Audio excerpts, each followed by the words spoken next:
अस्सलाम वालेकुम नाजरीन, आप देख रहे हैं नया पाकिस्तान और मैं हूं शहजाद इकबाल। 2018 इलेक्शन की धांधली की पैदावार और मुल्क को दरपेश बदतरीन बहरानों की जिम्मेदार मौजूदा हुकूमत 31 जनवरी तक मुस्ताफी हो जाए, वरना मुल्क भर से हुकूमत के खिलाफ 1 फरवरी को फैसला कुन लॉन्ग मार्च का ऐलान कर दिया जाएगा। ये है ऐलान लाहौर के अल्फाज, जिसके मुसव्वदे पर PDM के तमाम जमातों ने दस्तखत किए थे। यानी वजीर आजम के पास इस्तीफा देने के लिए अब सिर्फ 24 घंटे की मोहलत है, जिसके बाद सवाल यह है कि क्या वजीर आजम इमरान खान डेडलाइन खत्म होने से पहले इस्तीफा देंगे या ऐलान लाहौर के मुताबिक ऑपोजिशन 1 फरवरी को लॉन्ग मार्च का ऐलान कर देगी। बज़ाहिर तो ये लगता है कि वजीर आजम का इस्तीफा दूर दूर तक नजर नहीं आ रहा और ना ही इसका कोई इम्कान है, जबकि दूसरी तरफ वजीर आजम से इस्तीफे का मुतालबा करने वाली PDM अब खुद अपने इनकलाबी बयानिए और बुलंदोबाग दावों से पीछे हट चुकी है। हम अपने पिछले प्रोग्रामों में मुसलसल ये बात करते रहे कि PDM का अब वजूद तो बाकी है, मगर अमली तौर पे ऑपोजिशन का ये इत्तेहाद बिल्कुल गैर मौसर हो चुका है।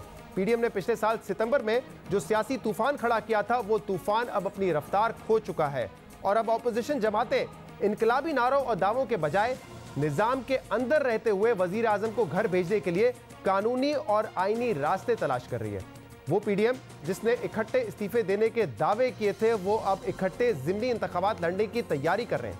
वो PDM जिसने सेनेट का इलेक्टोरल कॉलेज तोड़कर इंतखाबात में रुकावट डालने की अपनी हिकमत अमली का हिस्सा करार दिया था, वो PDM अब सेनेट इलेक्शन में हुकूमत को सरप्राइज देने की तैयारी कर रही है। वो PDM जिसने हुकूमत को जनवरी तक घर भेजने के दावे किए थे, वो अब तक लॉन्ग मार्च की तारीख पर मुत्तफिक नहीं हो सकी है।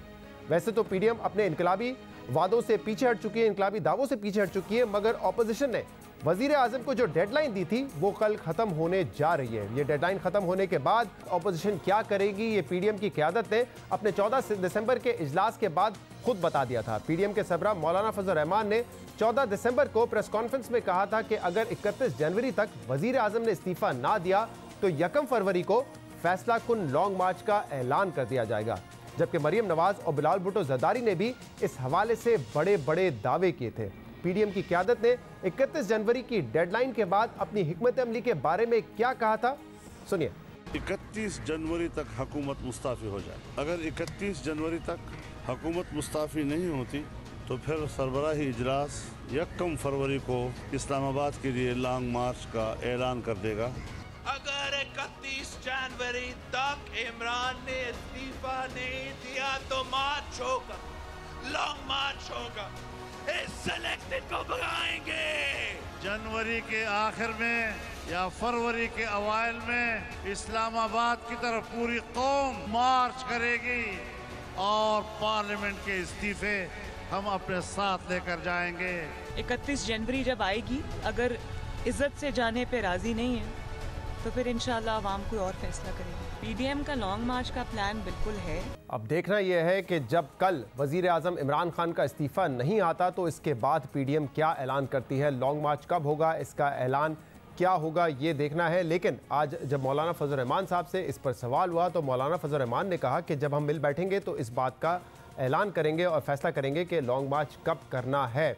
लेकिन एक और दिलचस्प बात आज मौलाना फजल रहमान साहब ने की और ऐसा लगता है कि वो अपनी माजी की पोजीशन से पीछे हटे हैं, क्योंकि 1 जनवरी को उन्होंने ये कहा था कि हमारी लड़ाई इस्टेब्लिशमेंट से है, हम इस्टेब्लिशमेंट को मुजरिम समझते हैं। लेकिन आज मौलाना फजल रहमान का लबो लहजा धीमा था। उन्होंने आज ये कहा है कि हमारी शिकायत और गिले हैं इस्टेब्लिशमेंट से, लेकिन हमारी लड़ाई या जंग इस्टेब्लिशमेंट से नहीं है। पाकिस्तान डेमोक्रेटिक अलायंस की क़यादत बैठकर इस बात का भी फैसला करेगी कि लॉन्ग मार्च इस्लामाबाद की तरफ किया जाए या लॉन्ग मार्च रावलपिंडी की तरफ किया जाए। यहाँ की एस्टेब्लिशमेंट ने पूरे निज़ाम को यारगमाल बनाया हुआ है। हम एस्टेब्लिशमेंट और फौजी क़यादत को इसका मुजरिम समझते हैं और हमारी तनकीद का रुख अब उनकी तरफ होगा। एस्टेब्लिशमेंट से हमारी जंग नहीं है, एस्टेब्लिशमेंट से हमारी शिकायत है, हमारे गिले हैं। और ये जो कुछ मुसीबत इस पर कौम पर मुसल्लत है, जो एस्टेब्लिशमेंट का एक जुर्म आप कह दें उसका, वो अपने आप को जिम्मेदार तस्लीम करें। आप लोगों ने एक तस्वर कायम किया हुआ है कि एस्टेब्लिशमेंट के साथ लड़ाई। बाबा हम नहीं लड़ रहे, वो लड़ रहे हैं। उनसे दरख्वास्त है कि आप ये जंग न लड़ें। एस्टैब्लिशमेंट के साथ हमारी लड़ाई नहीं है, गिले शिकवे हैं, लेकिन पहले ये कहा था कि हम उनको मुजरिम समझते हैं। यही सवाल जब DGISPR से हुआ था कि लॉन्ग मार्च रावलपिंडी की तरफ भी हो सकता है, तो DGISPR ने कहा था कि ज़रूरत नहीं है इस बात की कि लॉन्ग मार्च रावलपिंडी की तरफ हो, लेकिन अगर ऐसा होता है तो हम चाय पिलाएंगे जो शुरा होंगे लॉन्ग मार्च के। लेकिन अब ऐसा लगता है कि शिकवा और जंग अगर एस्टैब्लिशमेंट के साथ नहीं है तो शायद लॉन्ग मार्च भी रावलपिंडी की तरफ ना हो, और अगर ऐसा नहीं हुआ तो फिर जो DGISPR ने चाय पिलाने की बात की थी, काफ़ी चाय के पैसे वो शायद बचा लेंगे। इस पर मजीद बात भी करेंगे। हमारे साथ मुजीबुर रहमान शामी साहब मौजूद हैं, सीनियर सहाफ़ी और तज़कियाकार, और इसके अलावा हमें ज्वाइन किया है काशिफ अब्बासी साहब ने, सीनियर सहाफ़ी हैं, सीनियर तज़कियाकार। बहुत बहुत शुक्रिया आप दोनों को ज्वाइन करने के लिए। शामी साहब, पहले भी जो इनकलाबी इक़दाम की बात की थी, PDM उन पर पूरा नहीं उतरी है, और यही वजह है कि जनवरी में हुकूमत को गिराने का दावा किया था, लेकिन हुकूमत अब भी मौजूद है। अब आपको क्या लगता है 31 तारीख की जो डेडलाइन दी है उस पर अगर वज़ीर आज़म इस्तीफ़ा नहीं देते तो क्या इसके बाद PDM कोई ऐसे इक़दाम उठा सकती है जो कि खतरा साबित हो हुकूमत के लिए? देखिए, ये जो सियासी तहरीकें हैं, खासतौर पर अपोजिशन की तहरीकें, ये कोई मोटरवे का सफर नहीं होता कि आप बस रवाना हो जाएं और वक्त दौड़ते चले जाएं और मंजिल मुराद पर पहुंच जाएं। इसमें ये बहुत नशेब फराज आते हैं, ऊंच नीच आती है, कच्ची सड़क आती है, पक्की आती है, कोई नाले अबूर करने पड़ते हैं, तो ये एक दुश्वार रास्ता होता है और इससे सबसे गुजरना पड़ता है। लेकिन PDM का क़याम, फिर उसका वजूद, ये मुसलसल हुकूमत जो है उसके आसाब पर सवार है। ये दुरुस्त है कि PDM ने कुछ नातजर्बाकारी की वजह से या जल्दबाजी की वजह से अपने अहदाफ कुछ इस तरह मुकर्रर कर लिए जो हासिल नहीं किए जा सकते थे एक ख़ास वक्त में, मगर इससे उनका जो अज़्म है या उनकी जो सलाहियत है एक दूसरे के साथ जुड़े रहने की, वो मुतासर नहीं हुई।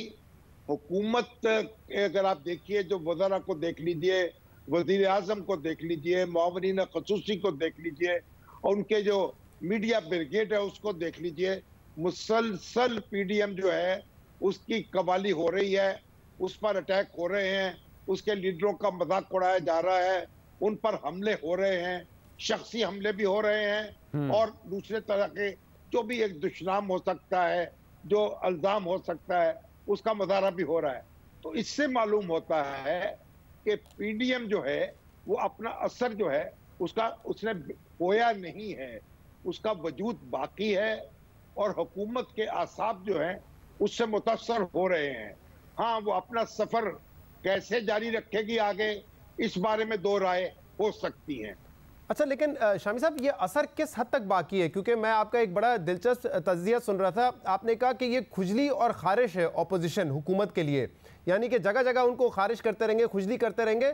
तो क्या इस हद तक ये असर है या कोई खतरा है हुकूमत के लिए अभी भी PDM? आप ये देखिए कि खुद अगर इमरान खान साहब की सियासत पे आप नजर डालें जी, तो 2018 के इलेक्शन से पहले जो उन्होंने धरना दिया था 2014 में, और उससे वो मतलूबा नताइज हासिल नहीं कर सके थे, लेकिन उन्होंने अपनी सफ़ों को मुनज़्ज़म कर लिया था और अपने हामी जो थे उनमें एक जोश भर दिया था, तो उनको कई साल लगे, फिर इंतखाब का मार्का उन्होंने मारा। उसी तरीके से अगर आप समझें कि अपोजिशन जो है, जो PDM बन गई है, ये हुकूमत को चैन से नहीं बैठने देगी, हुकूमत को मसरूफ रखेगी, और अजीब बात यह है कि हुकूमत उसकी विकेट पे खेल रही है, अपनी परफॉर्मेंस पर तवज्जो नहीं दे रही, लोगों को रिलीफ देने पर तवज्जो नहीं दे रही, उनके मसाइल हल करने पर तवज्जो नहीं दे रही, बल्कि सारी एनर्जी जो है यूं लगता है कि अपोजिशन करने में लग गई है। काशिफ अब्बासी साहब, PDM का वजूद तो बाकी है, लेकिन आपके ख्याल में अमली तौर पे उतनी ही मौसर है जितनी जब इन्होंने तहरीक का आगाज़ किया था अक्टूबर-नवंबर में? उस वक्त लग रहा था कि एक बड़ी तहरीक चलाएंगे, आपके ख्याल में उतनी ही मौसर है आज भी या नहीं? देखिए, PDM का मकसद कभी भी हुकूमत से बयानात ड्रॉ करना नहीं था। उसका मकसद ये नहीं था कि वजीर और वजीर आजम PDM सेंट्रिक बयान देते रहे, मियाँ साहब के बारे में बयान देते रहे, सरदारी साहब के बारे में कुछ कहें, बिलावल के बारे में कुछ कहें। उनका मकसद था हुकूमत गिराने।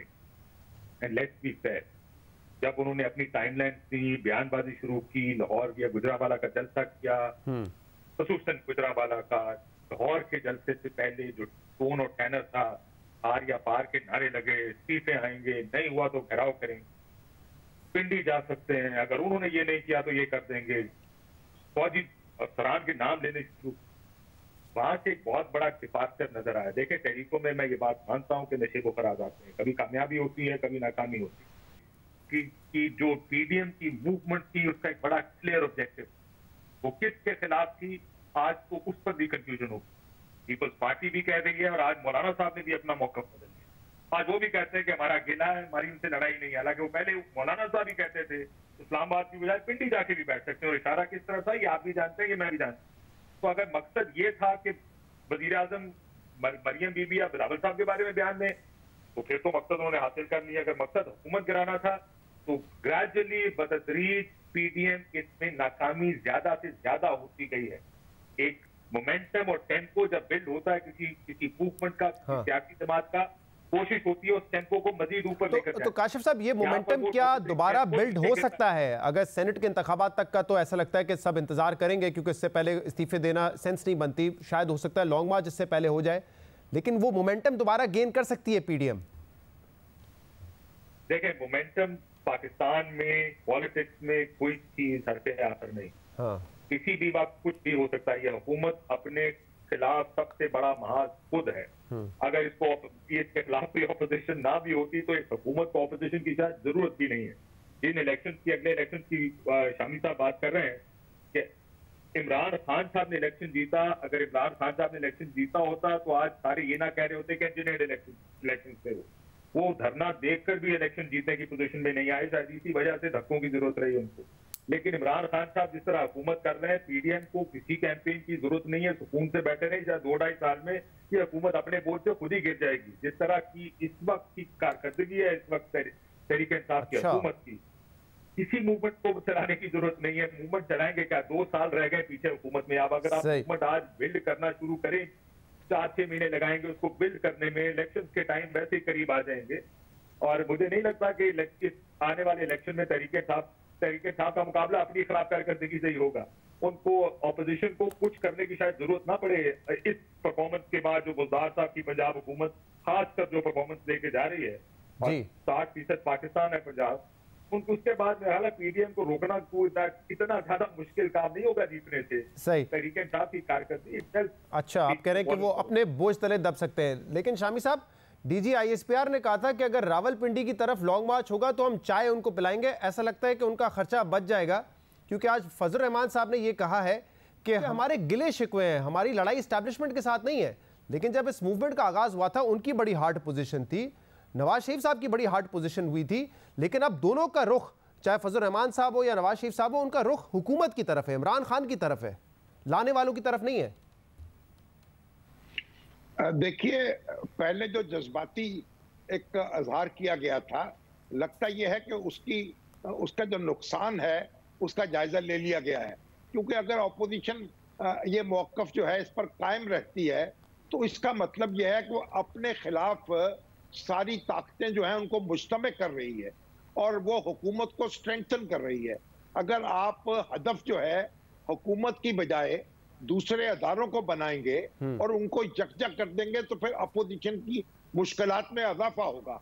तो हुकूमत, इसलिए अब अगर जो बात कही जा रही है कि टारगेट जो है वो सिर्फ इस्लामाबाद है या इमरान खान की हुकूमत है या खुद तहरीक इंसाफ या इमरान खान है, तो ये एक अच्छी हिकमत अमली है।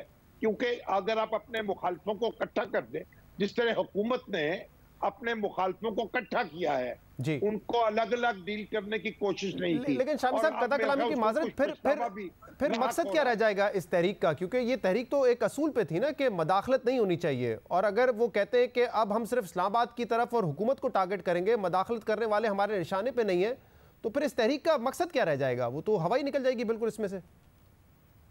जो मदाखलत करने वाले हैं उन्होंने क्या कहीं नहीं कहा कि हम मदाखलत कर रहे हैं। ये उनके बारे में एक शुबा है या इल्जाम है। ऑपोजिशन का मौके पे जी दस्तूरी जिम्मेदारियां अदा करने पर जोर दे रहे हैं। और मेरा ख्याल अमली सियासत जो है उसके तकाजे बदलते रहते हैं और उसमें उनको कोई इसरार नहीं है। उनकी तरफ से ये बात कही गई है कि हम दस्तूर के ताबे काम करना चाहते हैं, दस्तूरी हदूद के अंदर रहकर। तो मेरा ख्याल है कि ये अब ऐसी सूरत हाल नहीं होगी कि वो शिकवे पैदा हों या शिकायतें हों जो पहले देखने सुनने में आती रही हैं। तो ये एक बड़ी अचीवमेंट होगी अगर उनका अजाला हो जाए और मुकाबला सिर्फ अहले सियासत जो है वो एक दूसरे से करें। सही। और काशिफ साहब, अगर ऐसा होता है अहले सियासत से ही मुकाबला है तो फिर what is going to change? मतलब पाकिस्तान की सियासत में जो इन्होंने कहा था कि हम तब्दीली लेकर आएंगे, ऑपोजिशन का ये मौकिफ था, उसमें क्या बदलेगा फिर? सिद्धार्थ भाई, आप भी बादशाह आदमी है, आप भी पता नहीं कौन से नजरियों के पीछे चल पड़ते हैं। ये पावर गेम है शायद। वो कोशिश ये है कि एक को गिराऊं और एक को गिराएं, दूसरा आ जाए। आपने मियां साहब की तकरीरें सुनी जब उन्होंने कहा मुझे क्यों निकाला। जिनको इन्होंने खुद निकाला उनको भी उस पूरी फहरिस्त में शामिल कर लिया जिनके साथ बड़ी जाती हुई तारीखी तौर पर, जिनके पीछे मियां साहब खुद थे गिराने। अब भी साल 2 साल पहले जो हुकूमतें लीगल तरीके से आई, यानी बगैर धांधली के आई या धांधली के आई, सब मिला के कहा किसी वक्त पूरा नहीं करने देते। अब जो अगली हुकूमत आई उसके बारे में आपने नारे मारे या पहले भी और अब भी कि इस हुकूमत को हम गिराएंगे क्योंकि गैर कानूनी हुकूमत है। नाम ले लेके कहा कि ये वो लोग हैं जो इलेक्शन चोरी करने वाले हैं। अब आप कहते हैं कि हाँ, एज लॉन्ग एज हमें फेयर इलेक्शन मिल जाए, नहीं किसी तरह अब उनको भी नजर आ रहा है कि फेयर इलेक्शन मिल गया तो हम इलेक्शन जीत जाएंगे। अब उनको जब ये नजर आ गया तो उन्होंने कहा अक्सर मकसद तो इलेक्शन जीतना था, असल मकसद तो हुकूमत बनाना है, तो नजरिए को मारो गोली। लेकिन काशिफ साहब, अगर इस प्रोसेस में वो ये अचीव कर लेते हैं कि चले हुकूमत ना गिरे लेकिन एक फ्री एंड फेयर इलेक्शन 2023 में हो, जो जिस किस्म का इलेक्शन की फ्री एंड फेयर ऑपोजिशन बात कर रही है, अगर वो अचीव कर लेते हैं तो ये भी तो एक बड़ी कामयाबी होगी ना ऑपोजिशन के पॉइंट ऑफ व्यू से। देखिए, इसमें कोई एतराज नहीं है, लेकिन देखिए मकसद क्या है आपका, इसको तो पहले डिटरमिन कर लें। नजरिया जो होता है ना, उसका मकसद ये नहीं होता कि मेरा मफाद पूरा हो जाए तो बस मेरा नजरिया पूरा हो गया। आपने इस निजाम में इंटरफेरेंसेस को खत्म करना था। ये इस वक्त जो स्टीम निकली है या वो जो रफ्तार थी कम हुई है पीडीएम की, तो क्या इसकी जिम्मेदारी पीपल्स पार्टी पे आती है? क्योंकि पीपल्स पार्टी ने एक के बाद एक मौक़िफ़ लेना शुरू किया। पहले उन्होंने कहा कि देखिए इस्तीफ़े नहीं दें, सेनेट इंतखाबात में हिस्सा लेते हैं। फिर उन्होंने कहा कि हम धरना नहीं देते, धरने की सियासत के हम पहले भी खिलाफ थे। अब वो कह रहे हैं कि आइनी और जमहूरी तरीका एक ही है कि आप अदम एतमाद की तहरीक लेकर आएँ। क्या आप समझते हैं कि पीपल्स पार्टी की ये जो पोजीशन है, जो कि बहुत सारे लोग पहले भी तजिया दे रहे थे कि पीपल्स पार्टी का स्टेक बड़ा ज़्यादा है, वो नहीं इतना आगे जाएंगे, क्या इसी वजह से आपके ख्याल में स्टीम कम हुई है या कोई और रीजन भी है इसके? देखिए, मैं सिर्फ 1-2 चीजें आपको फिर क्लियर करता हूँ। एक तो नजरिए की बात में पहले, दूसरा जब सबने देखा, सब इकट्ठे हुए हुकूमत गिराई, पीपल्स पार्टी ने पोजीशंस बदलना शुरू की और ऐसा लगा इन दोनों को कि वो डील करने और किस ये नाम लिए जा रहे। ये भी उस वक्त बहुत कहा गया कि इतना प्रेशर डालो कि ये हमारी बात सुनने पर, हमारे साथ डील करने पर तैयार हो जाए। अब जब उन्होंने देखा कि एक पार्टी पीछे हट रही है, पीपल्स पार्टी अगर बीच में से निकल गई तो पीडीएम तो कुछ नहीं कर पाएगी। अकेले नून नहीं देखे, मौलाना साहब तो खाली सड़कों में नंबर पूरे करने के लिए, मौलाना साहब का सिस्टम में क्या स्टेक है? तो मुस्लिम लीग नून रह गई अकेली। अगर पीपल्स पार्टी को आप साइड पे करते हैं, वो कहते हैं हम क्या करेंगे। अब सबने कोशिश शुरू कर दी है कि देखें अपने हिस्से की जो डील ले सकते हैं लें। मुस्लिम लीग नून को सूट करता है कि अगला इलेक्शन फ्री हो, उनको एक फ्री हैंड मिले इलेक्शन लड़ने का, तो मुस्लिम लीग नून इस पे ठीक फिट हो जाएगी। पीपल्स पार्टी अपनी कोई मामला तय कर लेगी। मौलाना साहब ने जब देखा ये दोनों पीछे हट, मुझे क्या जरूरत है लड़ने की, उन्होंने आज बयान दे दिया कि मेरी भी इनसे कोई लड़ाई नहीं। तो असल में तीनों पार्टी स्पेशली तो एक एजेंडा था हुकूमत गिरानी है। अब वो आहिस्ता आहिस्ता देख रहे हैं कि ये ना होकर दूसरा पहले डील कर जाए, पहले हम डील कर ले। तो ये बात आपकी ठीक है कि निजाम से खराबियां आहिस्ता आहिस्ता जाएंगी। निजाम को चलते भी रहना चाहिए, लोगों को वक्त पूरे भी करने देने चाहिए और इस निजाम की खराबियों को आहिस्ता आहिस्ता ठीक करें। सही है। थोड़ा सा वक्त लग सकता है, 5-10 साल, लेकिन एस्टैब्लिशमेंट के रोल को खत्म करना पड़ेगा पॉलिटिक्स। अच्छा, ठीक है। शामी साहब, पीपल्स पार्टी अब कह रही है कि अदम एतमाद की तहरीक लेकर आए और वो कामयाब हो जाएगी, वो बड़े कॉन्फिडेंट है। दूसरी जमातें कह रही हैं कि नहीं, मुमकिन नहीं है। सेनेट के चेयरमैन को हटाने की कोशिश जो हमने की थी वो भी नाकाम हुई। अब पीपल्स पार्टी क्या एक फेस सेविंग चाहती है, टाइम पास कर रही है इस तजवीज़ के साथ भी, या आपको लगता है कि जेन्युइनली वो समझते हैं कि कुछ कर सकते हैं इस तहरीक के जरिए? वो देखिए, बुनियादी बात यह है कि ये जो सियासत है ना, सियासत का खेल जो है ये कुश्ती नहीं होती, ये कबड्डी होती है, या आप इसे शतरंज का खेल कह सकते हैं। इसमें आपको पॉइंट स्कोर करने होते हैं, हाथ लगा के भाग जाओ। पार्टी जो कोई हिकमत अमली ये है कि हुकूमत को मुख्तलिफ महाजों पर एंगेज रखा जाए। यानी ये तो नहीं मैं कह सकता कि जो नो कॉन्फिडेंस मोशन है उसमें बहुत नतीजा खेज होगी, लेकिन अगर वो आती है तो 3-4 महीने हुकूमत को चैन नहीं आएगा और उसी में लग जाएगी। और इसी तरीके से फिर आप एक और शोषा छेड़ देंगे, फिर एक शोषा और छोड़ देंगे, तो इस तरीके से शोषे छोड़कर आप हुकूमत जो है उसका वक्त जाया होता रहेगा। यानी शामी साहब के हुकूमत के खिलाफ ऑपोजिशन जो है वो एक खुजली और खारिश का ही काम करेगी, या कबड्डी में जैसे हाथ लगा के पीछे हट जाते हैं, भाग जाते हैं, वही काम करेगी ऑपोजिशन? देखिए, अगर खुजली भी हो तो आप देखते हैं कि काम तो करने के आप काबिल नहीं रहते। सही। तो आप हुकूमत ये बुनियादी बात समझ क्यों नहीं रही हुकूमत? उसको परफॉर्मेंस दिखानी है। बहुत बहुत शुक्रिया काशिफ अब्बासी साहब, बहुत बहुत शुक्रिया मुजीब रहमान शामी साहब। प्रोग्राम में शामिल करेंगे एक ब्रेक और इसके बाद मजीद बात करेंगे, हमारे साथ रहिएगा।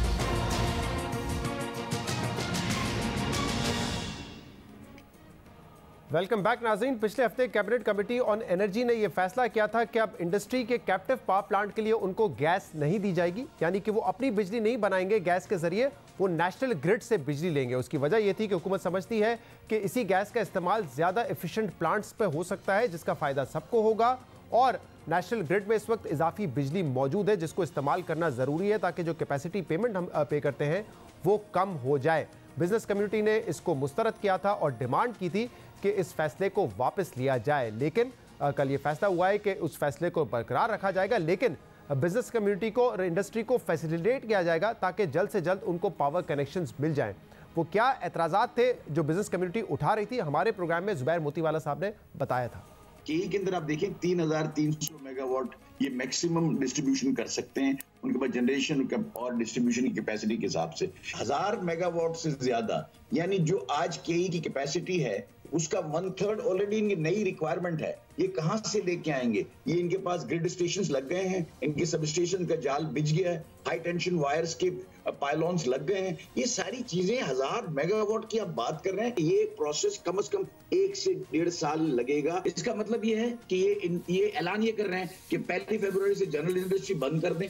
जुबैर मोतीवाला साहब बता रहे थे कि इतनी कैपेसिटी नहीं है, जनरेशन और इसके अलावा डिस्ट्रीब्यूशन ट्रांसमिशन के भी इश्यूज होंगे, तो 1 फरवरी या 1 मार्च से ये मुमकिन नहीं है, इंडस्ट्री प्रैक्टिकली बंद हो जाएगी। लेकिन कल बिजनेस कम्युनिटी की मीटिंग हुई है और ये फैसला हुआ है कि अब गैस कनेक्शन गैस नहीं काटी जाएगी इंडस्ट्री की जब तक मामला तय नहीं पा जाते। यानी कि अगर किसी के पास बिजली का कनेक्शन है लेकिन उसका लोड कम है, तो जब तक उसको वो मुकम्मल लोड नहीं मिल जाता उसको गैस फराहम की जाएगी उस इंडस्ट्री को। और इसी तरीके से जिस इंडस्ट्री के पास इलेक्ट्रिसिटी का कनेक्शन नहीं है वो अप्लाई कर सकते हैं, और जब तक उनको बिजली का कनेक्शन नहीं मिलेगा तब तक गैस मुअत्तल नहीं की जाएगी। इस पर मजीद बात भी करेंगे।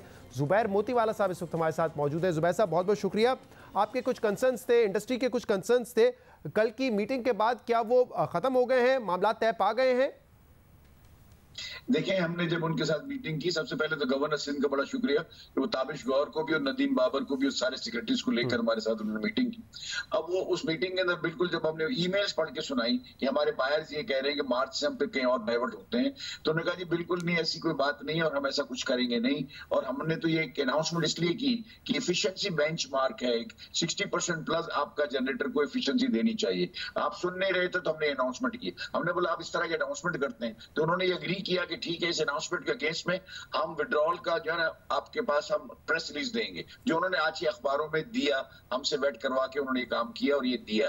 अब शक्ल ये है कि उन्होंने ये कहा है, जो अग्रीमेंट हुआ है वो ये है, क्योंकि देखें उसमें बात ये हुई है कि अब जो लोग गैस के ऊपर हैं उनको बिजली की सप्लाई तो मुमकिन ही नहीं है। वो ताबिश गौर ने बिल्कुल एक्सेप्ट किया कि अगर हम ग्रिड से अगर वापस से लेके जाएं केई में तो it will take about a year और सो। इसके बाद अगर हम केई की एक्सपेंशन की बात करते हैं तो अगले मार्च की बात हो रही है, और जो हमने बाकी अगर तरसील करनी है, ट्रांसमिशन करना है, तो वो हमारे लिए मुमकिन नहीं होगा। तो हम ये कहते हैं कि आप जितना जल्द से जल्द हो सके करें।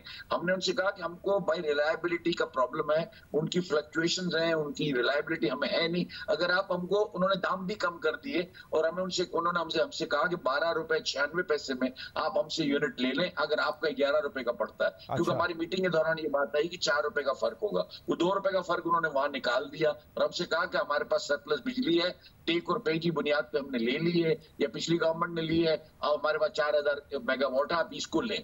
हमने कहा हम बिल्कुल नहीं ले सकते, हमारे सेंसिटिव प्लांट्स हैं। तो फिर एग्रीमेंट ये हुई कि जो आदमी उस बेंचमार्क दिमाग में चले। हमने एक बिल्कुल जो सॉलिड आर्गुमेंट था वो ये था कि आप मुझसे ये कह रहे हैं कि जो बिजली मुझे 11 रुपए पड़ती है, जिसको मैं अपने घर में बना रहा हूँ, जिसकी रिलायबिलिटी है, जिसके अंदर फ्लक्चुएशंस नहीं है, क्वालिटी पावर है, उसको छोड़कर मैं 15 रुपए की बिजली लूं और वो उसके अंदर इंटरप्शंस भी हो, लोड शेडिंग भी हो, क्योंकि सिटी के साथ लगा हुआ, उनके पास पावर भी ना हो।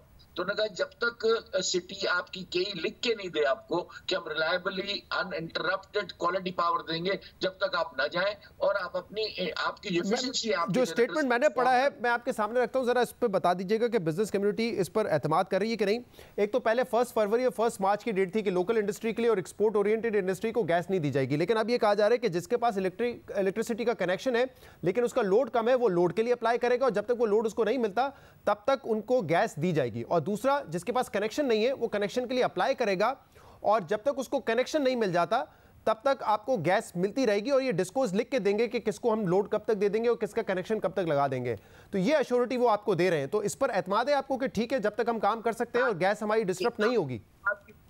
देखिए हमारी तो बात पूरी हो गई ना। हाँ। कि उनके पास ये कैपेसिटी नहीं है। जब कैपेसिटी नहीं है तो ये बात चली गई साल, 1.5 साल, 2 साल के बाद पर। हमने जरूर अग्री किया है कि नेशनल इंटरेस्ट के अंदर ये जरूरी है कि हम अपने प्लांट्स को एफिशिएंटली चलाएं। अगर वो हम जो है अगले 3 महीनों के अंदर इसकी कार्रवाई करेंगे, हम उनके साथ बैठेंगे और इंशाल्लाह ताला हम अपनी एफिशिएंसीज को इंप्रूव करके 60-65% पे ले आएंगे और हम उनकी जो एफिशिएंसी की जो बात करें उसको पूरी करेंगे। उन्होंने एक बात बिल्कुल क्लियर की है ताबिश गौर के अल्फाज में, मैं आपको बता देता हूँ। उन्होंने कहा कि those who achieve the benchmark would have the discretion to use the power by discourse or their own power. We will not disconnect their gas supply. ठीक है, और ये भी यकीन दहानी करवाइए कि जो को जनरेशन फैसिलिटी है जिनके पास, उनको गैस मिलती रहेगी।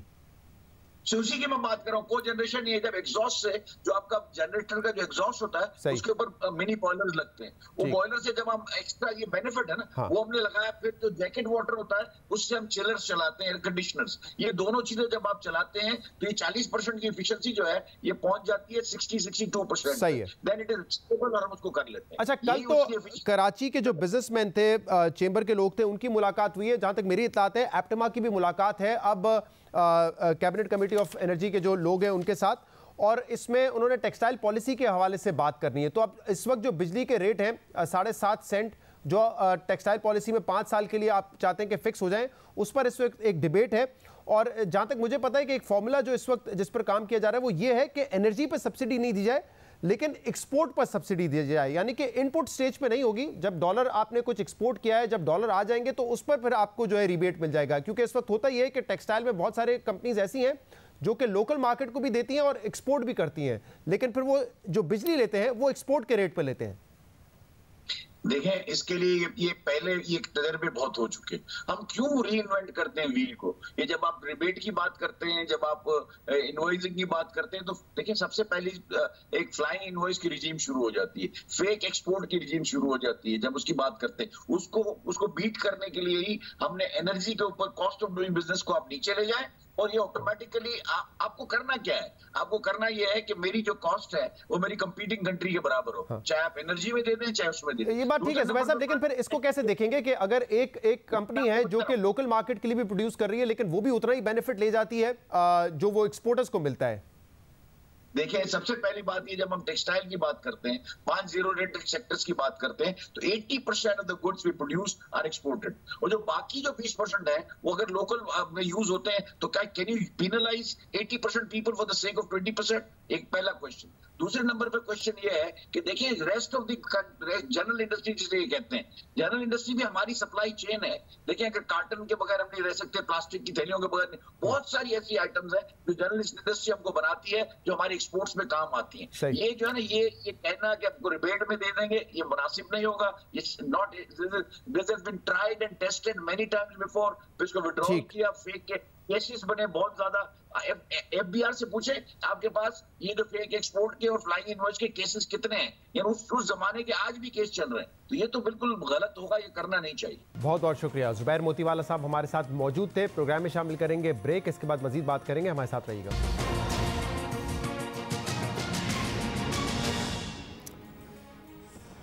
वेलकम बैक नाजरीन। पिछले काफ़ी अरसे से ये बहस चल रही थी कि कोविड की वैक्सीन पाकिस्तान में कब मिलना शुरू हो जाएंगी। तो इस हवाले से अब से कुछ देर पहले वफाकी वजीर और NCOC के सरबरा ने असद उमर साहब ने एक ट्वीट शेयर किया है जिसमें उन्होंने ये गुड न्यूज़ बताई है कि जल्द पाकिस्तान में कोरोना वैक्सीनेशन जो है वो दस्तयाब होगी। उन्होंने कहा कि कोवैक्स से उनको एक लेटर आ गया है और 17 मिलियन वैक्सीन जो हैं वो पाकिस्तान को मिल जाएंगी अगले 6 माह में, और तकरीबन 6 मिलियन यानी कि 60 लाख वैक्सीनेशन का जो सिलसिला है उसकी डिलीवरी का जो सिलसिला है वो मार्च से शुरू हो जाएगा। तो पाकिस्तान इस हवाले से काफ़ी बहस चल रही थी कि कब पाकिस्तान को ये वैक्सीनेशन मिलेंगी।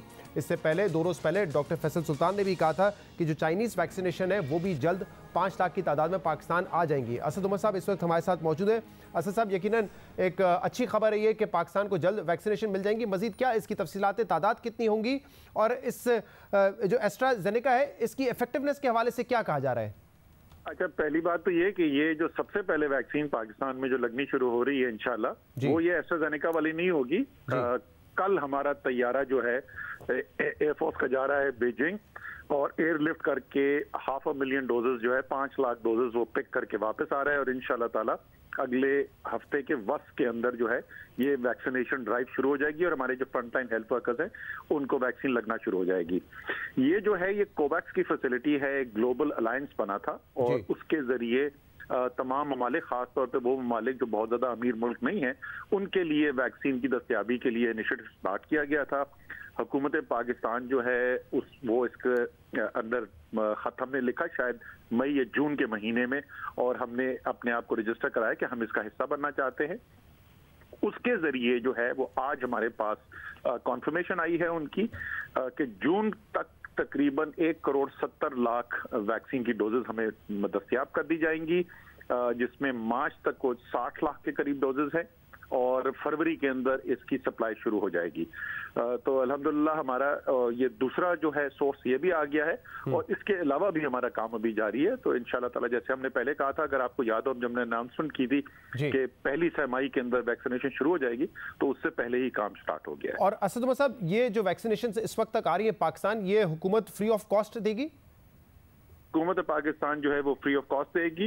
ये जो दोनों सोर्सेस अभी जो हमें मिली है, एक चाइनीज पहले तो आ रहा है चाइनीज हुकूमत से, वो भी हमने आपको पहले बताया था कि हम चाइनीज कंपनीज के साथ बराह रास्त भी बात करें कमर्शियल बुनियाद पे भी, और चाइनीज हुकूमत के साथ भी बातचीत चल रही है, तो वो भी डोनेशन है। और ये जो कोवैक्स की फैसिलिटी है ये भी फ्री ऑफ कॉस्ट फैसिलिटी है।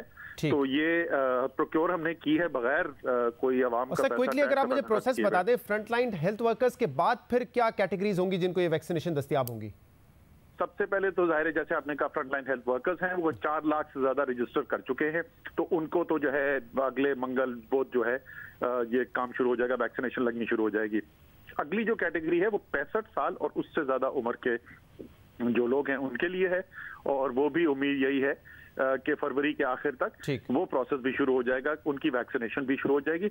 और उसके बाद हम एज वाइज नीचे आएंगे, बिकॉज आपको जैसे पता है कि कोविड जो है वो कोरोना लग तो किसी को भी सकता है, किसी उम्र के भी लोग को लग सकता है, लेकिन खतरा जो है मोहलिक ज्यादा है। जितनी जितनी उम्र बढ़ती जाती है उतना ज्यादा खतरा इससे बढ़ता जाता है।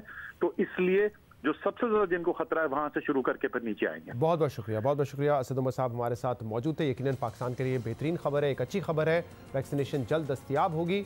आज के प्रोग्राम में इतना ही, इजाजत दीजिए, अल्लाह हाफिज।